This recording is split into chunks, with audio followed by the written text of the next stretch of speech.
ఒక మగాడు తన కుటుంబం కోసం తన వయసుని యవ్వనాన్ని పూర్తిగా త్యాగం చేసి కొద్ది కొద్దిగా ఒక అందమైన లోకాన్ని తయారు చేసుకుంటాడు.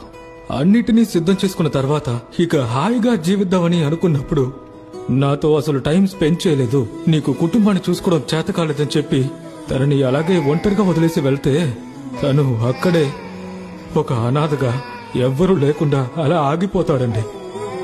ఇక్కడ డివోర్స్ కోసం అప్లై చేసిన ఆ అమ్మాయిల్లో ఎంతమంది వాళ్ళ డబ్బులతో పెళ్లి చేసుకున్నారో అడగండి మ్యామ్.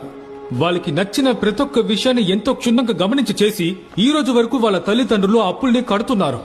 ప్రతి ఒక్క రూపాయి నిన్ను అడిగి ఖర్చు పెట్టాలన్నది బానిసత్వం అయితే, చెమట చెంది కష్టపడి సంపాదించిన డబ్బుల్ని కుటుంబం, భార్య, పిల్లలు, చదువులు, మందులు, మాత్రలు, అప్పులు ఇలా అన్నిటికీ ఖర్చు పెట్టేసి తనకంటూ ఒక్క రూపాయి కూడా ఖర్చు పెట్టుకోలేని ఆ మగాళ్ళు కూడా బానిసలే కదా మేడం.